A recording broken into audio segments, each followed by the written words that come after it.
What's going on, everybody? Welcome back to another video. Today I'm going to be talking about Frogman.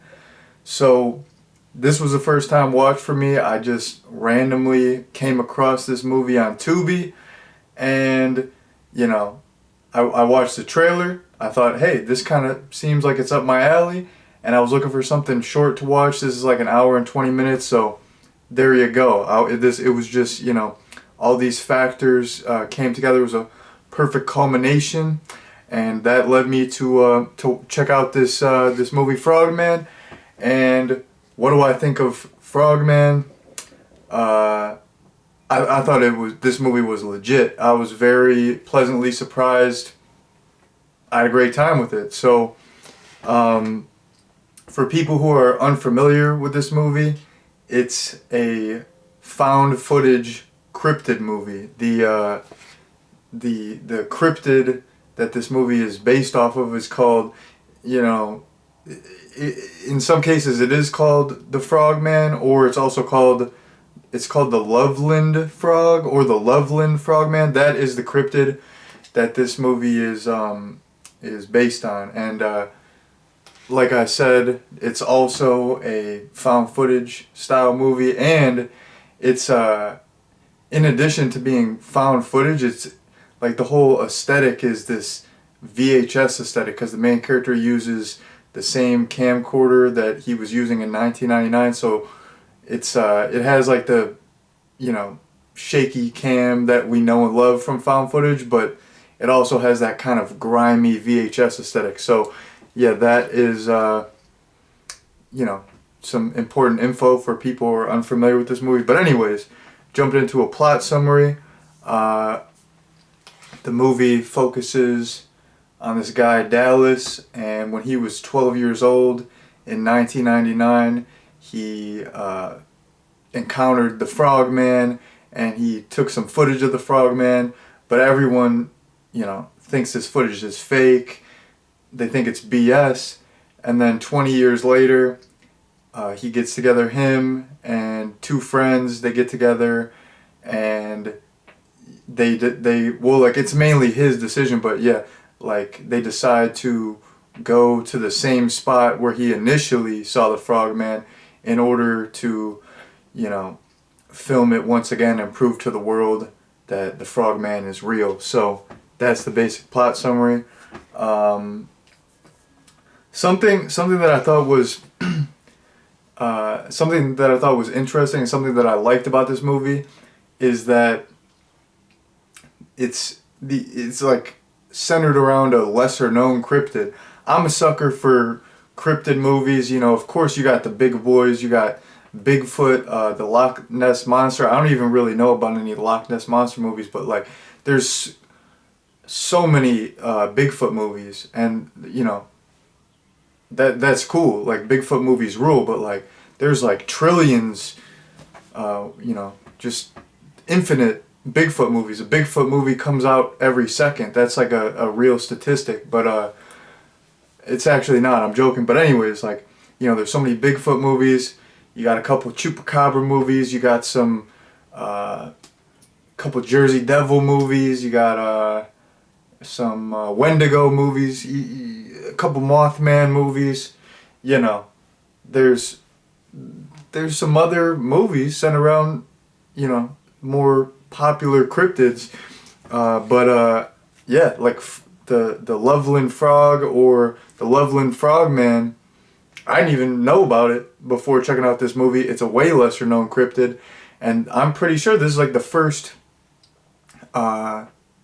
movie centered around it. So I think that's kind of cool that this cryptid got a movie, because I don't know, it's a cool cryptid in my opinion, like a humanoid frog that's creeping around the woods in Ohio. Like that's extremely, like it's extremely creepy. Like, I don't know, that's just some junk that, like, if I was like a kid, like I would just, because like when you're like a kid, you like really like all these like monsters and stuff, and all like Bigfoot and all that, like you think it's like so cool. Like I feel like if I was like a kid, like I just would rock with Frogman. Like that would probably be my favorite cryptid.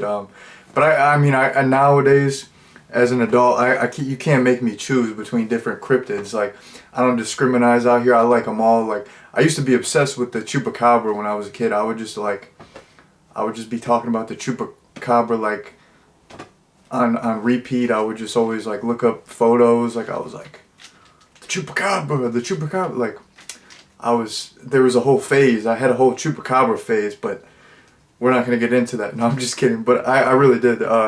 So yeah, I like how this is like a cryptid movie, and it centers around a lesser known cryptid because, like I said, I think the Frogman is really cool. I'm glad that this movie put me on to the Frogman, and you know, let's get some, if people want to put out some more Frogman movies, I'll watch them. So there you go.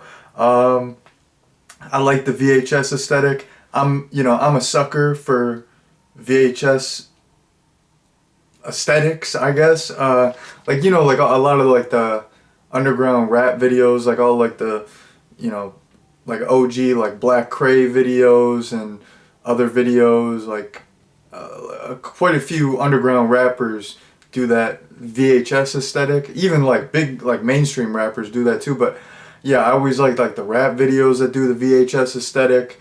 I like, stuff like, the Blair Witch Project has like a grimier aesthetic with, the camera that it's filmed on. This had that grimy VHS aesthetic, and I really liked it. It just, I don't know, to me, I like that graininess. That's why even I like so many older movies, because they have that graininess to them. Like nowadays, some like movies for the most part are like beautiful nowadays, but sometimes they're like too polished. And since I'm a grimy, crusty, sleazy individual, like it's hard for me to relate to that. Like I need a little grime in my life. I need a little, like if stuff's too perfect, I'm like, I don't know, it's like it just doesn't register correctly in my brain. Like I'm like, what is this, a video game? Like, what is this? But yeah, I like that like grimy aesthetic. And there were like a lot of glitches, and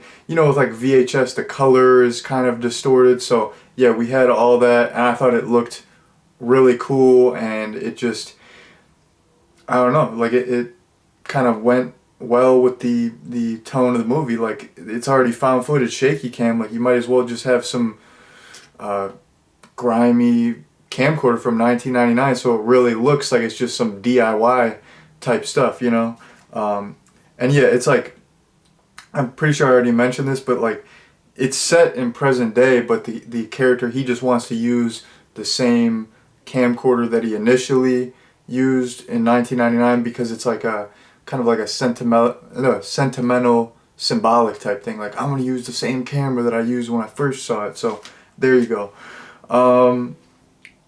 Jumping into my next point, I was looking up reviews for this movie, and man, I feel like people were just like hating on this movie. I was like, oh my goodness gracious, like people were just like, oh, this is the worst thing ever. This is so bad. Like, I don't know, like what people, like, I've seen some bad movies. Like, this was not that bad. Like, it's a pretty entertaining little movie, and yeah, like people were just hating, and then everyone was like, oh, it's a Blair Witch ripoff. It's a Blair Witch ripoff, which it kind of was. Like, I understand what they're saying. I'm not going to deny that it kind of was a Blair Witch ripoff, but I feel like that, to be honest, that's like such a easy thing to say. Like, that could be said for so many found footage movies, that they're a Blair Witch ripoff. Like, I understand, like, oh, some people are making a documentary of some,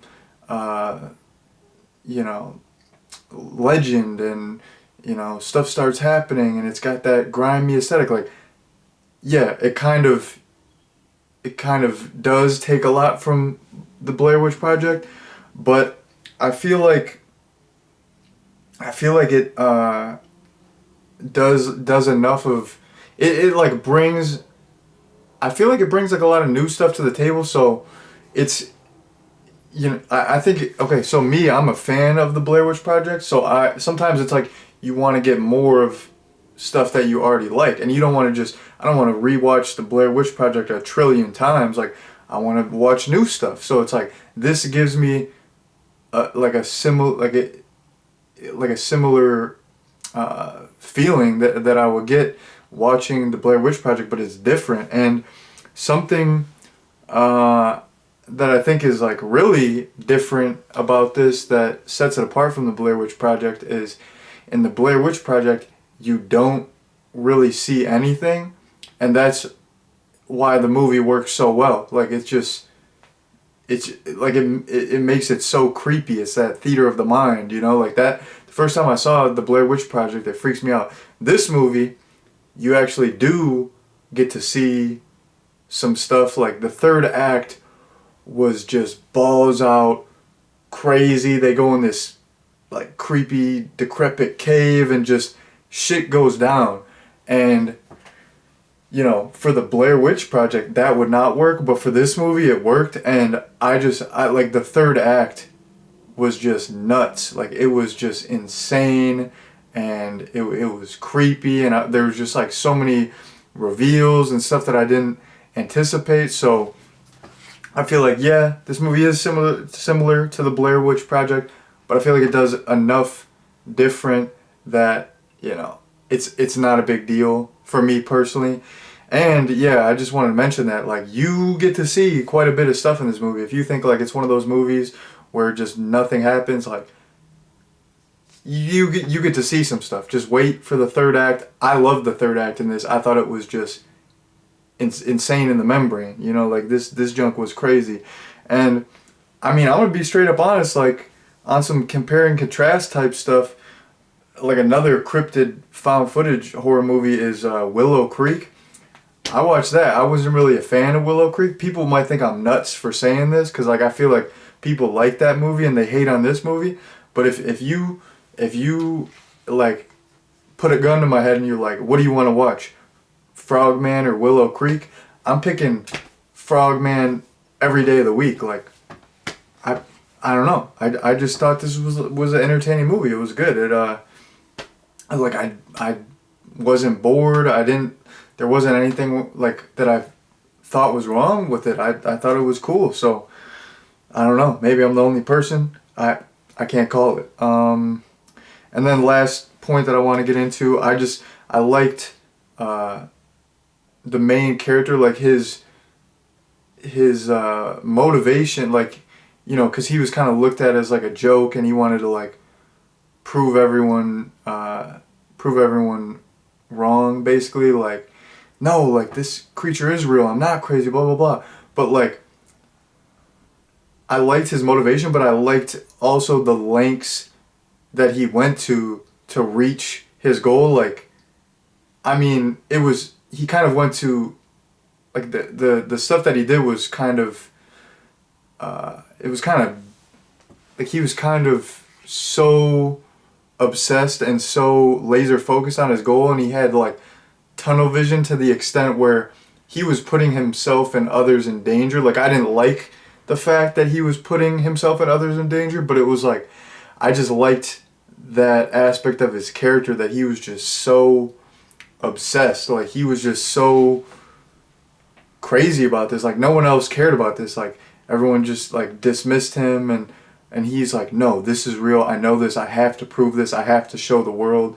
And he had that whatever it takes mindset. Like, I'm going to do what I have to do. Like, he was just not scared. He just went all in, and he's like, I'm going to do what I have to do. This is my mission. I'm locked in. Let's go. So, I just thought that was like an interesting aspect of his character, and it made it kind of like, you know, heightened the stakes of the movie, because he's just, as the movie progresses, they get into some dangerous situations and stuff goes crazy, and it's like, hey, cameras are still rolling, gotta do what we gotta do, like, this is what we came here for. So yeah, I kind of thought that was cool. But anyways, that was the last point that I wanted to get into. So in terms of a recommendation, I would definitely recommend this. It's short and sweet, short and to the point. It's an hour and 20 minutes. It's on Tubi right now for free. So if you have not seen Frogman and you're looking for a little cryptid-centric found footage horror film, definitely check out Frogman. But anyways, that has been my review. Thank you all very much for watching, and peace out.